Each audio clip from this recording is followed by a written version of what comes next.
دنیا بھر میں کرونا وائرس سے پیدا شدہ خراب حالات ابھی نارمل ہونا شروع ہوئے ہی تھے کہ کرونا وائرس کا نیا ویریئنٹ اومیکرون سامنے آ گیا، جس نے آتے ہی ہلچل مچا دی ہے۔ کیونکہ یہ نیا وائرس کرونا وائرس سے کئی گنا تیزی سے پھیلتا ہے اور اس قدر خطرناک ہے کہ انسان کو سنبھلنے کا موقع بھی نہیں مل پاتا۔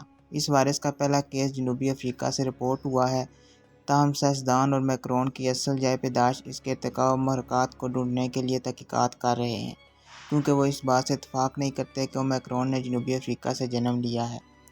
اب تک کی تحقیقات سے یہ بات معلوم ہوئی ہے کہ اومیکرون کا پہلا وائرس جنوبی افریقہ کے ایک شخص میں پایا گیا جو HIV کا شکار تھا۔ اس وائرس کی پہلی مرتبہ شناخت جنوبی افریقہ کی یونیورسٹی کوازولو نتال میں معدی امراض کے شعبے نے کی۔ یونیورسٹی کے ماہرین معدی امراض کا خیال ہے کہ اومیکرون کا وائرس شاید اس لیے اس شخص میں پیدا ہوا ہے کہ اس نے HIV کا جاری علاج ادھورا چھوڑ دیا تھا۔ یہ بات ابھی تصدیق سے نہیں کہی جا سکتی کہ اومیکرون کا جنم کیسے اور کہاں ہوا۔ کچھ سائنسدانوں کا خیال ہے کہ اومیکرون وائرس جنوبی افریقہ کے جنگل میں پائے جانے والے کسی جانور کی وجہ سے پیدا ہوا ہے۔ جب تک اس وائرس کی جائے پیدائش اور محرکات کا مکمل طور پر معلوم نہیں ہو سکے گا، اس وائرس سے بچاؤ کے لیے ویکسین کی تیاری کا عمل مؤثر طریقے سے شروع نہیں کیا جا سکتا۔ پہلی مرتبہ نومبر میں جب عالمی ادارہ صحت کو اس وائرس سے متعلق آگاہ کرایا گیا تو اس وائرس کے انسانی جسم پر تیزی سے ہونے والے اثرات کو مد نظر رکھتے ہوئے اس کا نام اومیکرون تجویز کیا گیا۔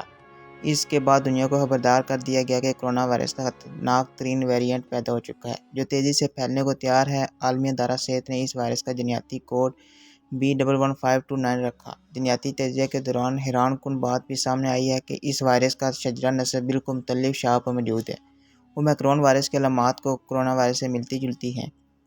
اس وائرس کے شکار مریضوں سے ایک بات بالکل واضح ہو گئی ہے کہ یہ وائرس انسانی پھیپھڑوں پر بہت تیزی سے اور خطرناک طور حملہ کرتا ہے، جس سے بچنا ناممکن ہے۔ یہی وجہ ہے کہ اومیکرون کی تشخیص ہوئے ابھی چند روز ہی گزرے ہیں کہ یہ وائرس دنیا کے 89 سے زائد ممالک میں پھیل چکا ہے اور مزید تیزی سے پھیل رہا ہے۔ ماہرین کے مطابق اومیکرون وائرس کے مریضوں کی تعداد ہر 1.5 سے 3 دن میں دوگنی ہو رہی ہے۔ اسی وجہ سے دنیا بھر میں ایک مرتبہ پھر موت کے سائے منڈلانے لگے ہیں۔ اومیکرون کو مزید پھیلنے سے روکنے کے لیے دنیا بھر میں پھر سے سفری پابندیاں لگنا شروع ہو گئی ہیں، کیونکہ اومیکرون وائرس اتنا طاقتور ہے کہ اس پر کرونا وائرس کی ویکسین کا بھی اثر نہیں ہو رہا۔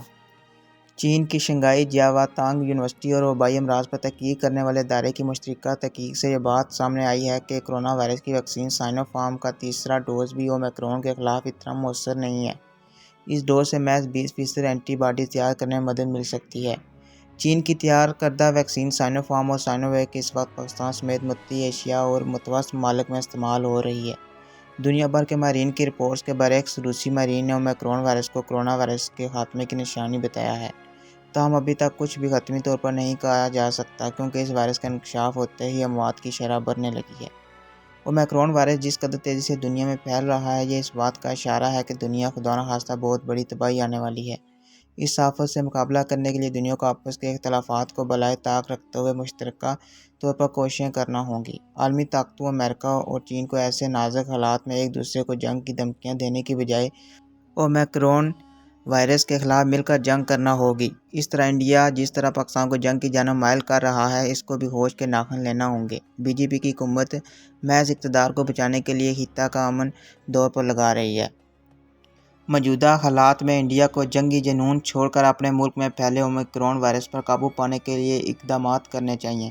میڈیا رپورٹس کے مطابق پاکستان میں بھی اومیکرون کا مریض رپورٹ ہو چکا ہے۔ ماہرین کے مطابق اومیکرون کا ایک مریض کسی بھی ملک کے لیے سب سے بڑا خطرہ ثابت ہو سکتا ہے، کیونکہ یہ بہت تیزی سے پھیلتا ہے۔ اس خطرناک ترین وائرس کا مقابلہ کرنے کے لیے سب کو تیار ہونا ہوگا اور پہلے سے کہیں زیادہ احتیاطی تدابیر اختیار کرنا ہوں گی، کیونکہ فی الوقت ہم صرف احتیاطی تدابیر اختیار کر کے خود کو اور اپنے پیاروں کی زندگیوں کو محفوظ بنا سکتے ہیں۔